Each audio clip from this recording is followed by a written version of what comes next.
All right, for everybody joining us, this is the first edition of the Life After Fusion podcast.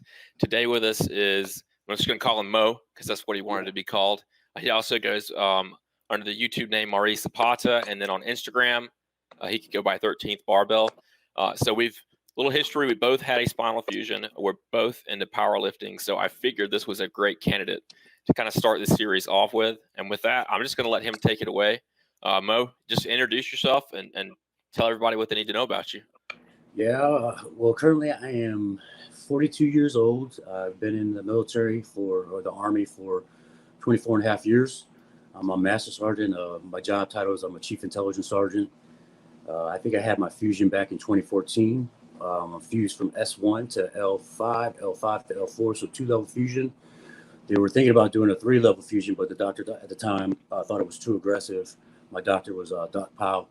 And I got that surgery done at Eglin Air Force Base down in Florida. Other than that, man, let's see what else I can tell you about myself. I do have a bachelor's and a master's in health and sports sciences, which helps out with the lifting and programming and kind of modifying, things that I learned from, the individual that got me into sport, which was Brad Arbeck, who is also on YouTube. He has over 2,000 pound total. And he introduced me to the sport. And then I took what he gave me and modified it to work for me, which I'm sure we'll talk about in a little bit as why, you need to modify each workout. It works for you. There's no such thing as a cookie cutter workout that will work for everybody, especially if you have a spinal fusion. Exactly. So I got a picture up of your spinal fusion right now. So they went in through the back. Yep. What led to you having to have the spinal fusion done? Well, I've always been a heavy guy. I got the fat gene, I like to say, from the black side of my family. I'm like Mexican, Puerto Rican, so we eat a lot of rice and tortillas and all that stuff. And I got the fat gene. So I've always been heavy. So I'm also airborne in the Army. So when you're, the repeated, I have over I think 30 something jumps or whatever, hitting the ground hard, running, jumping. It's just, I think the actual diagnosis was I had a bulging disc at one level. Actually, both were bulging, both had annular tears, which meant the fluid was leaking out. I would be deployed, reach over and touch on my back would go out for 2 or 3 days. So I knew something needed to be done when I got back from that last deployment I went on in 2012. So I've been actually with this back problem for a while, and it affected me actually at all 3 times that I did deploy, which was 2009, 12. During deployment, you didn't check it. You stayed over there even with that going on with your back. Yep. Respect for sure. And then one thing I do want to mention to anyone else that does watch this, I don't really believe that everybody's a special snowflake, but when it comes to back problems, everybody is different. So if someone out there is watching this and they have had a spinal fusion and they're not back to the levels that we're going to talk about here in a minute, just give it time because everybody's different. So you and I are kind of similar in the way we did not have, I guess you'd call it an acute injury. It's chronic. Yeah. It kind of happens over time. And I think people who have that kind of injury, who have a fusion, probably recover better and quicker than someone who has a traumatic injury. That's something I wanted to mention. So tell us about the surgery. How long was your hospital stay? What did they do for pain management after the surgery? Well, when I had the surgery in 2014, I think it was in February, I went in and I had to stay 3 days because I think they wanted me to, can't remember if they wanted me to piss or shit, one of those two. I can't remember what they wanted me to do before I left. Yes, I think it's both. It was both for me. And I wasn't eating, so the latter wasn't happening. So I had to stay in there, but it wasn't that bad because my wife, Nona, at the time she was there with me all 3 days and make sure I was okay. I remember going into surgery. I was kind of paranoid about it, so they gave me some good, put me at ease drugs a little bit, and then next thing you know, I just woke up and the worst pain I've ever felt in my life. Once the drugs ran off, they had a tube running out of my back. I think I still was on the catheter, but I'm not sure. Everything's real groggy. So immediately, after 3 days of that, I went home. So for the pain protocol for those 6 weeks, they gave me 6 weeks worth of oxycodone, which I would recommend to anybody that if you have a chance, don't ever take oxycodone. Sure, it kind of helps, but those drugs, they're designed to make you forget that you're in pain, not that it won't minimize the pain. But coming off the oxycodone, for some of you older people out there that's seen Train Spotting, whenever he came off heroin, that's how I was for 3 days, sweating, full withdrawal, and everything else like that. After that, I want to say until last year, I was on 10 threes of hydrocodone. Most people that take pen meds know this, 10 of the hydrocodone and 3 of the aspirin or whatever. And then the Army made a big push to start removing people off opiates. And so I want to say for probably the last 8 or 9 months, I haven't even taken aspirin or anything, just been managing. The sad thing about being in pain for so long is you become used to it, so. Yeah. And then as you take more of that medicine, your tolerance for pain goes down Yeah. because you're used to not being. I can't believe they had you on it for so long, though. Yeah, I mean, well, because if you get I had a good doc. He was a civilian doc, so he knew. So I was still doing side injections. I would go in there every once in a while for side injections, stuff like that. That kind of hurt. That kind of helped. But when you got hardware in there, it could be touching on anything in there. So even to this day, I'm still in like I tell people I'm on an average probably daily 3-4 maybe in pain. And the way that my hardware is now, when they went back to, I had a CAT scan, not a CAT, or MRI recently, because I have something that's pressing on a nerve that it goes straight to my nutsack. So it always feels like someone's squeezing out one of my marbles down there. So I wanted to see what that was about. But they said that one of the screws had shifted and it was on a nerve, but they could go in. It'd be worse for them to go in and take it out. So what I got was what I recommend to a lot of people too is I was watching Joe Rogan, and he was a big believer in the inversion table, and so I went and got me an inversion table. So sometimes after repeated lifting and putting all that heavy weight on my back, I get compressed. I can tell the difference, and so I'll just hang upside down for a little bit, and it'll loosen up a little bit. It makes it a little bit more manageable the next day. That makes a huge difference. I have a dip bar right by the bed. When I wake up in the morning, I just go get on it and just let myself hang. Yeah. It helps a whole lot. So I was on Norco I had like 3 weeks worth of Norco.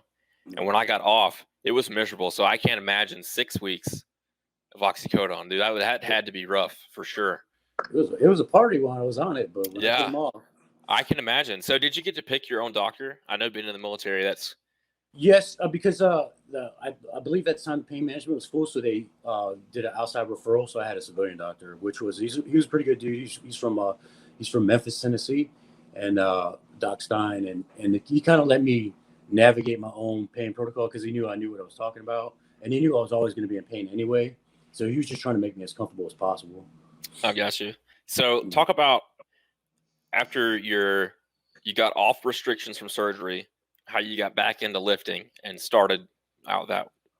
Well, like I said, I've always been a heavy dude, and I knew that once I came off the Norcos, my appetite was going to come back, and I put on weight pretty fast, which is a no-go in the Army because I'm already overweight by Army standards. But I think my weight limit is like 189, and at that time I was like 220, 216, and so they do it like a body fat measurement. So I was always under that way. That's how I made it in. But so I knew I wanted to do something. I didn't want to be dormant. So I think at about a month after surgery, when I could walk around a little bit better, I was still in a considerable amount of pain. I went to the gym, which was right around from my house, and I would just walk on a treadmill slowly for it was maybe 2 miles an hour or something, just to keep moving. And so I did that for a little bit, and then I think the next week I started doing machines, and I did machines for a long time too. I didn't pick up. I don't think I picked up the free weight for a little. I can't remember. It was a while though. And then of course I was doing physical therapy at that time too, which all that was basically just working on your core. Mm-hmm. And it kind of helped, but it's not immediate. Yeah, it's not immediate. I probably got more of a benefit from powerlifting as in straining up my core than I did from anything that I did in physical therapy. Not taking anything away from physical therapy, but I'm sure it helped. But in the long run, look, if I had to, choose, of course I was in more pain then too. So I probably would have benefited if I would have stayed in there a little bit longer. But I just, as soon as they cut me free from that, I was done. Did you ever try dry needling from a physical therapist? The only time I got dry needling is when they were trying to, I was going in there and they were trying to help me try to regain feeling back in my foot. Yeah. So that was That was the biggest thing for me. I didn't do it until a year after. I wish I'd have done it from like 6 weeks out, but they didn't give me that option until about it. It was like 8 months in. They said, you can do it now. And then I was scared. And then I finally did it. And it helped a whole lot. But you did quit early, but you have a No, master's I just in I no, exercise science. I did the recommended time, Okay. but then they wanted me to go longer, but they wanted to push like because at the time I was in a 7 Special Forces group and we had our own physical therapy facility with our own people, but they made a switch that only the Green Berets could use that, and I'm just a support guy, so they tried to push me to like the Air Force's one, and I was like, I'm out because it like to me when you walk in there and they got a clipboard with a bunch of things on there that's you can tell was Xerox, then I'm not down with clipboard trainers and even Oh, in yeah. gym. Well, with your So master's, what I was going to say, with a master's in exercise science, you kind of know what you're doing anyway. yeah, you can kind like I tell people like they say, well, what do you learn? I say when you're going for you just learn how to look stuff up and find out for yourself. You learn how to read studies, you Yeah. know, and that's basically how I went about tailoring all that. What I was going to do after that. I've got you. Yeah. One of the things, well, at least with my recovery, is my wife is a PT. So I kind of had like in-house support. And one of the things with the PT setting in when you go to most of the outpatients is you have like one PT and like 15 patients. They're really not that hands-on with you. Yeah. And then you have a PTA who may or may not know what they're doing, watching you do exercises, and they don't, for the most part, in my experience, they don't know if you're doing it right or not. Some of the good ones do. Yep. So how long did it take you to get back into the military, into your regular job after your fusion? I was on what they call convalescent leave, which means I didn't have to go to work. So it's basically like paid medical leave. So that was 2 months. I had 2 months of that, and then I went back to work. But I was doing the Army physical training at my own pace and distance and stuff like that. They knew I had surgery, so they were the type of unit I'm in is it's big boy rules. So it wasn't all organized PT and running and singing cadence and all that other stuff. I got you. So how long after fusion did you start the powerlifting? Well, I did typical bodybuilding stuff, so I slowly, gradually went to like back to like bodybuilding stuff, show muscles and stuff like that. And I want to say I got a soldier in. Brad Arbick was my all source analyst, and he told me he was a power lifter and stuff like that. So at first I was kind of hesitant, because we didn't click at first, personality conflicts. But then we slowly, gradually became good friends, and then I had split at the time. I went through a divorce with my wife, now current fiance. I went through a divorce with her, and he kind of like kept an eye out for me and stuff like that. And I more than, I got thrown into sport, with him. And then he said he was going to do a meet, and then I signed up for that meet, and then that was my first meet. And I ended up breaking 1,000 my first meet. So how many years after your fusion? Probably 2, maybe. 2. So 2 years after fusion, you're over 1,000 pounds, which you are a big guy too. No. So what is your competition class? Is it 242 and up? At that time it was 242. I think Okay. I competed twice at 242 in the open and submasters, and now I compete in as a 275 master. Okay. 40 to 44. So at that, are you on like competition prep? Do you have to worry about like losing that water weight the week of, or you just go in what you weigh?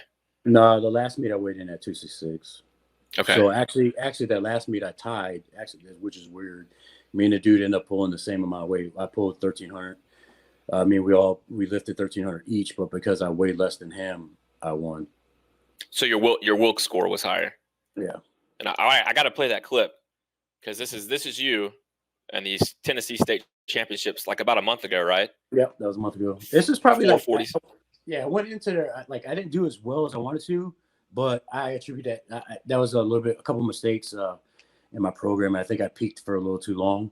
So this prep, because I'm going to do a meet in January, and then I shortened down my peaking phase for a little bit, and my percentages I lowered them down a little bit, so I'm not lifting as heavy. This is actually a Tennessee State record right here for masters at 275, and then my total was a state record as well.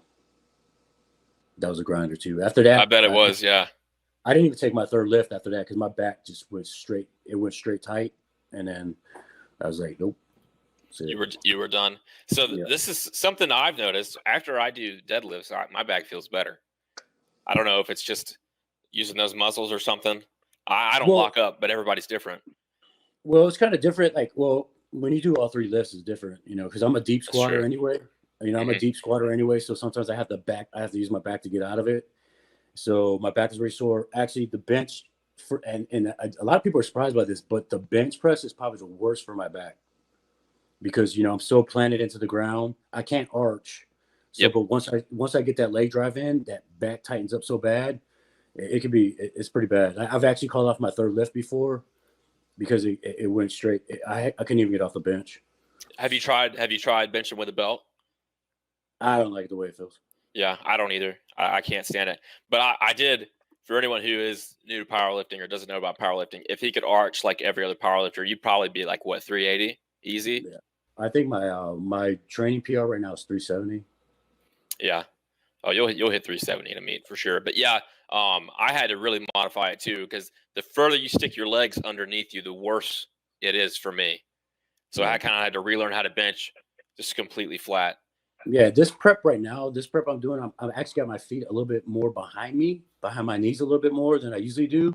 And I've been, so I can get more up on my traps and my shoulders to, engage my lats whenever I'm benching. And it's been helping out pretty good. So what are you modifying when you are benching? The And biggest, like when I don't really modify anything. I really do because I can't get an arch. So, and most big guys can't arch anyway, but I can't get an arch. So, and you really don't modify anything. I would say the biggest thing for people that have a spinal fusion is you can't go in there and ego lift, man. You just have to know the yep, difference between like a ache and a pain. And whenever I felt yes. when I feel like a pain, I'll call off my training right then and there. I was like, hey, nope.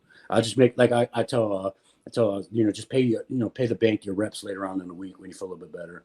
So if I don't get all my reps in on one day, I'll just come in later on that week and hit it again. So it's basically just checking yourself at the door and just knowing that, hey, if I go in here and if I hurt, then I'm going to go ahead and stop. So tell me about on all your videos and then on your Instagram, you have 13th barbell. What is 13th barbell?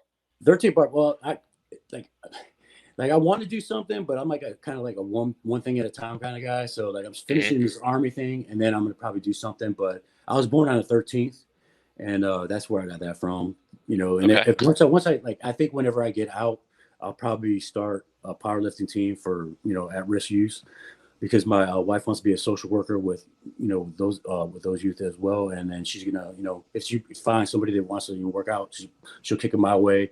I'll do like fundraisers and try to help grow the sport in the federation. No, that's awesome. That sounds really cool. You know, I'm not trying to do anything So like that. I don't blame you. No, you just need to take that retirement, take it Yeah. easy. Do you have a protocol for like after each weightlifting session, what you do? Because I know for me, every time I lift weights, I have a brace that has an air pump. It Mhm. goes around you, and I pump it up, and it also has a little piece that stick in the freezer. So every time I'm done, that's my protocol, kind of like physical therapy. Yeah, usually, as soon as I get done lifting, I find a corner in my house and I crouch down and I cry for a little bit, and then I usually just go from there. Now, but with squats, usually after I squat, because see right there, I got on my toes a little bit, so that was all back right there. But usually I just after squats, I'll go hang upside down on my inversion table. It helps recover the next day. Like when I didn't have that inversion table, like it would suck because the worst part of my day is the mornings. Depending on like if I tossed and turned, I'll get out my back stiff. I'm moody in the morning. All my soldiers know not to talk to me until like maybe 10, 11 o'clock. And because I'm just in a considerable amount of pain because of lifting. Yep. If I could give one piece of advice to anyone with a fusion, it's don't sleep on your stomach. But Yeah. every night I want to roll over and sleep on my stomach. And sometimes I do it when I'm asleep and I wake up miserable. What I find too is I usually sleep at night. Majority of the time I sleep on my back, but I put a pillow underneath my knees to take that pressure off my lower back. If I do sleep on my side, I do stick a pillow in between my legs, and then I usually go from there. But I try to sleep on my back a majority of the time. Can't can't, So can't sleep on my stomach. I'm too fat for that. yeah, yeah, I hate it. So how long did you try to avoid having the spinal fusion? Probably half my damn military career, man. Because like I knew I wanted to. I knew like when we first came in the military, like in the '90s, when I came in '95, like we didn't go to sick hall, which is like going to the doctors for us because you're afraid they're gonna find something wrong with you and kick you Hmm. out. But then as the war came on and the need for body state, and they kind of kept you a little bit longer, and it wasn't as bad. But I wasn't aware of the fusion. I just knew I had a back problem, so I was going in for injections and stuff like that for I want to say 3 or 4 years. But then my pain management doc said, he's like, hey, I'm gonna run these tests on you, and I think it was like a disectomy or something like that. It felt like Yeah. they felt like it hit me with a grate. He's like, man, you need to do something because this is gonna mess you up. He's like, you need to get a fusion, and where you are right now, Doc Powell is probably the best one in the area to do it, and that's when I jumped in. So I want to say, for half my majority of my military careers, I've always had back problems, just being a heavy dude and from Yeah. wrestling and stuff like that in high school. I know people have asked me, and I always say that I don't. Do you regret not having it done earlier, or do you like the fact that you waited and tried to heal on your own?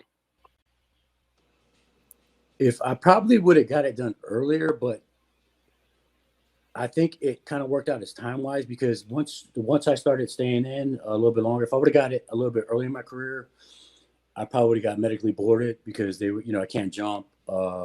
I can't do certain events in the physical fitness test, so they probably would try to med board me out.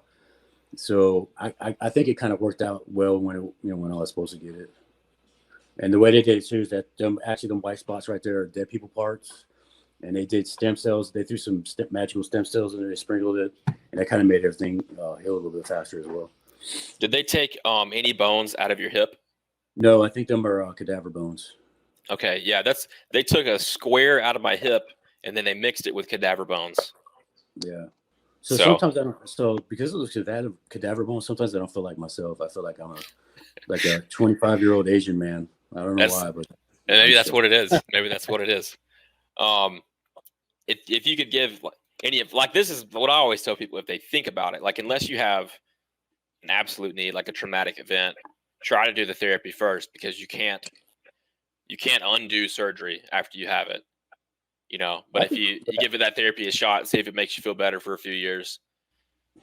yeah, I think too with the advances in stem cell research and stuff like that, I think it's going to get a lot better for a lot of people with back injuries and stuff. But what I got to worry about now, and what I tell most people that are considering this is that for one, you have to remember now you created a new pivot point. All right, Yep, so now that above that top one, that disc was already bad too. So just now this that's year. my Okay. yeah, that's my pivot point right there. So was that S1 L5 L5 L4? So L4 L3. So that's the new pivot point. And so once that goes, which I'm pretty sure it's bad, but I can't really tell if the pain is coming from the hardware or that right there. Another thing I would tell people too is you got to keep moving. Uh, One of the worst things you can do is just be stagnant because all it's going to do is you become more depressed. You can become more out of shape, which is going to cause a whole plethora of other medical problems and stuff like that. Yep. Because my biggest fear is like diabetes, heart disease, and all that good stuff runs my family. So I was freaking out about that and being a heavy dude. So I knew I have to keep moving. So what I tell people is also, find something to compete in. It doesn't have to be powerlifting. If you can only do certain lifts, just do that lift only, do a bench only, do a deadlift only, or do a squat only meet or whatever. But once you pick something out on the calendar, you can start training for it. It gives you motivation because I think us men, it's supposed to be like we're supposed to be hunter gatherers. If we don't have something to train for, it becomes harder to train. So even immediately, like probably like the next day or so after a meet, I'll count 3 months out and try to find another meet to compete in. So my next meet is in January in Mississippi. Okay. Just so I can just keep something to train for because inherently I'm lazy by nature. Once I get off work, when you got an office job, you're sitting there staring at a computer all day. You come home, the gym. My gym is in my garage, and it feels like it's like 10, 15 miles away. So I'm like, Yep. well, you got to meet. You just go in there and train. And usually, once I get inertia built up and start moving and start going, I'll have a good workout. So do you train at night? Yeah, well, I used to be able to train at lunch because I live closer to my house, but now I train after work. We have what it's called in the Army. We call it retired on active duty, which once I get my military orders, I'll kind of like sham out a little bit, Hmm. start doing all my retirement appointments, and I'll be able to train a little bit earlier in the day. I really don't like training later in the day. I'm not a fan of it. Are you? I have to train at night. That's my thing. I've tried to do it in the morning. I'm just too stiff. Well, usually what I like, because I would train about lunchtime, because usually I fast. I don't like to eat in the morning because it makes me tired for some reason. So usually I usually work out on an empty stomach, and I feel a lot better. So that's usually what I try to do. But now that I'm working out later in the day, I've already had maybe one or two meals, and I don't feel as good, as sharp as I would if I just trained around noon. I've got you. So on all my videos about lifting after fusion, I get the comments: adjacent segment disorder. Update us on your next fusion. A lot of negative comments. Do you experience that as well? Yeah, because doctors are usually the ones that tell you that, man. Yeah, like they say, oh, you shouldn't be doing that, or you shouldn't be able to do that. But for me, I know, compared to just doing a bodybuilding style workout for them 2 years, and to when I started doing powerlifting, like when I was doing the bodybuilding style workouts, I was probably, because you can't train abs, you can't do, full sit ups, because your back starts hurting or whatever. Mm, You might be able to get a good crunch in, but so by that time you're just like whatever. So I was probably maybe about 5, 6 daily in pain. And once I started, probably like 6 months, 3 to 6 months into powerlifting training, my core got significantly stronger, and my pain went down to a 3, 4. And a lot of it, what you got to tell most people too. And they're like, well, how do you do that? I go, well, it's controlled lift. I know what I'm doing. If I'm going to squat, I'm going to act like somebody's going to hit me in the stomach. I'm going to tighten my core. I'm going to bend forward. I'm going to tighten my abs. I'm going to brace against the belt, and I'm going to go down. If I feel like I went out of range, I'll just dump the bar. yeah. I won't try to ego it up. And bench, it varies. The heavier I go, maybe the stiffer my back goes. Deadlift, same thing. If I feel like I have to pay attention, like, all right, I'm gonna brace my core. I'm gonna reach down to the bottom. I'm gonna go forward, rock back, and then I have a set thing where I tighten my abs real tight and I'll pull. And I just most try to use leg drive. Don't use your back to get up. You're more than likely to hurt yourself picking up a sock because you're not bracing your core. You just bend over, pick something up. Next thing you know, you're in pain, rolling around. So I tell a lot of people it's a controlled lift. If it doesn't feel right, just dump the bar. If you feel like it's a sharp pain, it's a pain, it's not going away, then just stop your workout, come back another day. Yeah. No, I know what you're saying. I mean, powerlifting kind of transfers into all aspects of life. At least for me, I'm a mechanic. I move around a lot. Yeah. I have a Great Dane. If I didn't lift after my fusion, I don't even think I could take her for a walk, because as soon as she pulled on the leash, I'd be on the ground if nothing was strong. Yeah, great example was I think I told you about this the other day. I was in Alabama and I got a flat, and Yep. my back got extremely tight, like a hot burning tight pain, just from changing the tire, because I just bent over without thinking and was trying to pull the tire, pulling the tire off the thing without bracing. And my back was, I had to take breaths. Breaks because I was out of breath. It's like, Jesus, man, what's going on? My wife, Yeah. she was like, do you have your inhaler? I go, no. So it was like, it was crazy. It was crazy. Just the little things that, like mowing the grass, my back hurts more than it does when I power lift. It's weird. Do you ever see yourself stopping the powerlifting if it gets to that point, or you just want to continue to do it as long as you can? I want to do it because I wrote, like, growing up, man, just looking at other people, and when you get into this fitness thing, like once you start dive into fitness, whatever, you immediately have muscle dysmorphia. So Yes. I suffered from that for years. It took its toll on my marriage. I didn't believe that my wife thought I looked good. I thought she was full. And then oh, that's my mom's pig, Pikachu. Uh, she fell from one of the things that's saying that the pigs wouldn't get bigger, and that's thing too. It's like a dog, but anyway, yeah. So I don't know, man. I forgot what I was saying, but yeah, it's crazy. I love it. I'm But I'm like amazed by this fact that your mom has a pet pig. yeah, she got, like, my mom got 10 acres on the other side of Tennessee. It's north of Knoxville. It's So pretty good. She got a pig. pigs She are got like pigs are pigs like and two dogs. horses. I guess that, yeah, that thing, man, that thing's smart. It don't run away or nothing. It just runs around, and they put it back in a thing. You call it, and it comes. I did not know that. That's awesome. Yep. So just a free run now. Anything that you want to talk about before we sign off here?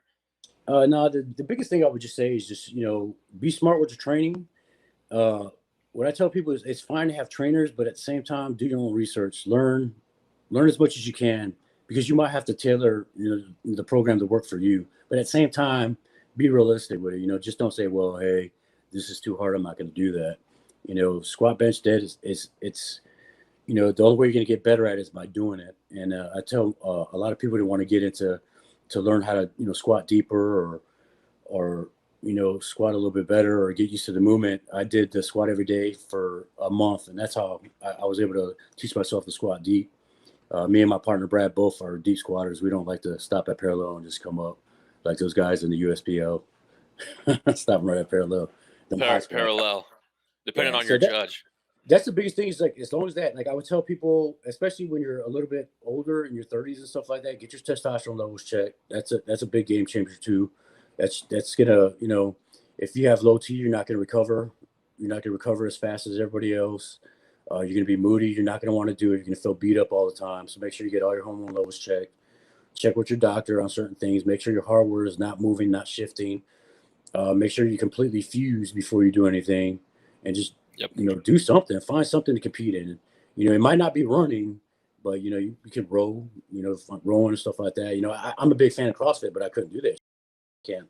I know my back wouldn't handle most of that stuff, but I just found a sport that I love, and I'm planning on whenever I get a little bit more time to get my to become certified as a referee, and then eventually I want to get my certification as a USPA powerlifting coach, and that's if I don't go the strength coach route and get all those certifications and stuff. So just depends. Well, that's awesome. One piece of advice you could give to somebody who is on the fence about having the fusion done. I would never change a thing, man. Okay.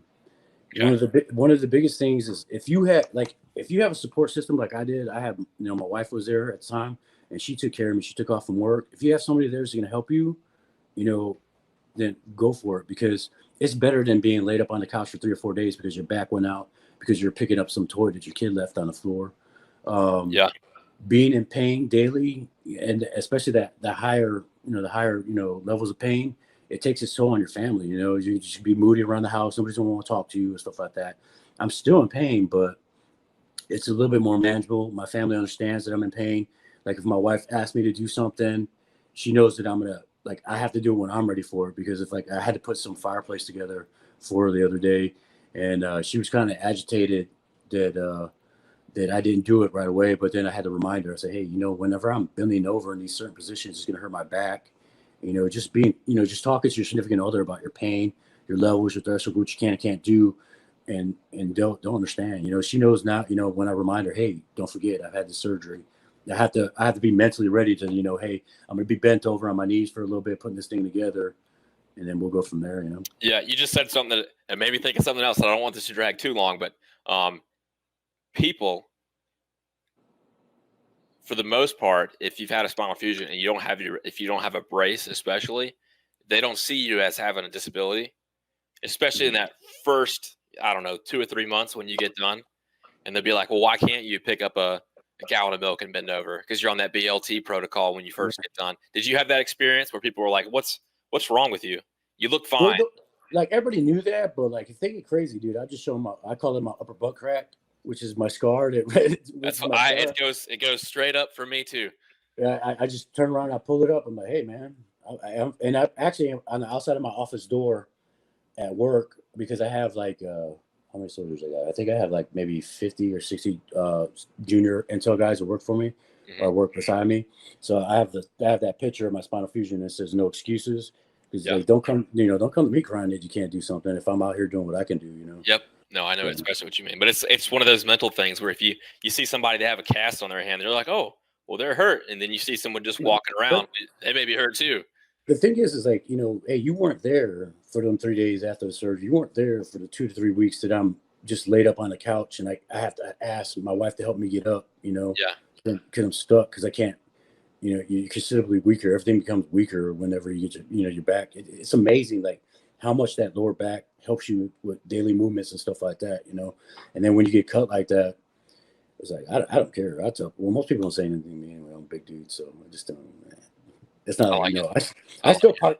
I still park at the back of the parking lot because I don't want to get door dinged. So I don't blame you. You got to protect the vehicle. yeah.